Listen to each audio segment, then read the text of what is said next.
Hey guys and gals, Nary here from Drake Wayne Gaming. Just subbing to me on Twitter, the Gaming Dragon. Today I'm coming back at you with a new Let's Play episode of Violet Memoir, Oscar's Path.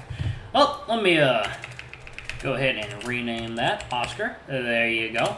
But yeah, y'all, we're jumping right back into Oscar's Path now that Lucas is finished up for now, and Lee is going to be right after Oscar, and so on and so forth until the VN is done and all routes are covered. But yeah, before we jump into it, just want to let y'all know that our Patreon is now for as little as $5. Y'all can help support the channel, get some awesome rewards like permanent access to our community Discord server and full access to upcoming Not Safe for Work videos. Anyway, y'all, let's go ahead and jump right in. Alarm chain, you are up, and let's go. Alright.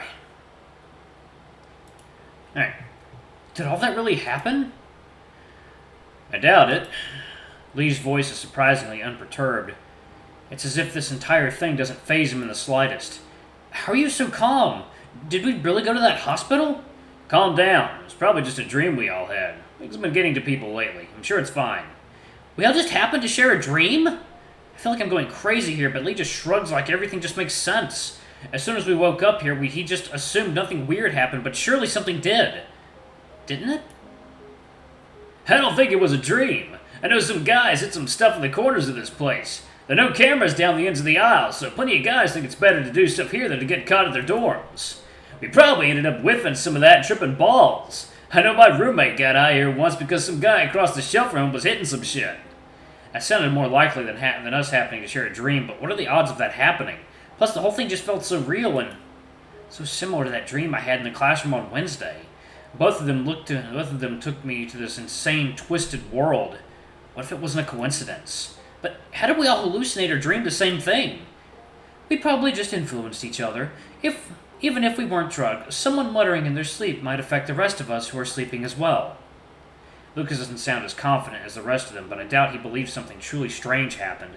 He looks more like he's trying to figure out a puzzle at the back of a newspaper. Lily, for her part, doesn't add to any theory at all. She looks more concerned about going through her phone. I don't think she's even listening to us. But that simple theory reminds me of an incident when I was younger. I had been 9 or 10, and I just had a bad nightmare. Marcus was sleeping with me and mentioned that I mutter when I'm having a nightmare. It was how he always knew when to wake me up. Maybe I had another nightmare from reading this and gave it to everyone else. Hell, if Oscar's right, maybe they'd been somewhat awake and talked back to me too, feeding this whole thing. This whole situation sounds insane. I think that's enough. What's stressing over it going to do? Wallace, you're looking pretty messed up. I think we should all head home and take care of ourselves. My phone's telling me it's past 5, so it's getting late. But, hey, whether it was a nightmare or hallucination or even just a fit of mass hysteria, we have no real way of knowing. It's best not to get too hung up on it, right?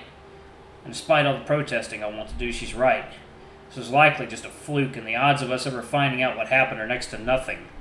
We'd just be leading a wild goose chase.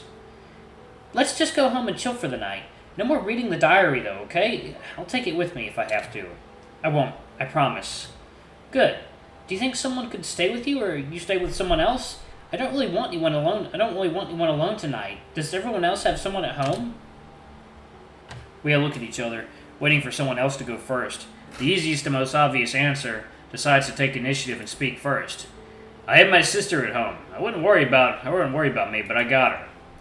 Oh, hey, man, don't think your big tough guy thing means things can't get to you, too. Lee raises an eyebrow at Oscar, and perhaps for the first time that I can remember at this moment, he gives him a direct smile. Thanks. What about you? Got a roommate? Yeah, he's a bit of a pothead, but he's chill. He's actually not there often, but the whole frat is pretty lively. How pleasant. The constant noise of delinquents partying sounds like a worse hell than we were just in.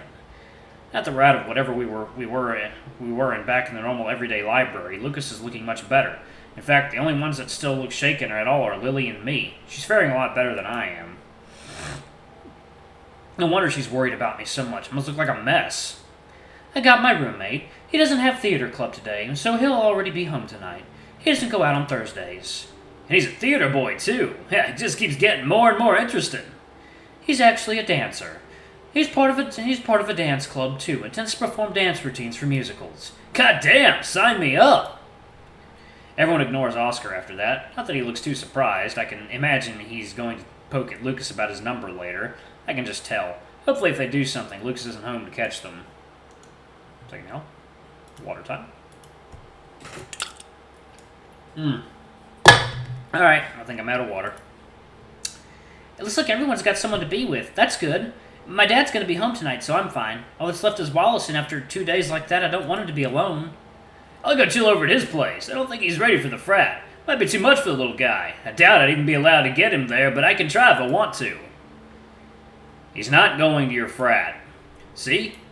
Oscar flashes a smug smile as if Lee's disagreement won him some invisible argument the two of them were having between each other. It's extra strange due to the way that Lee huffs and rolls his eyes. How bad can his frat be?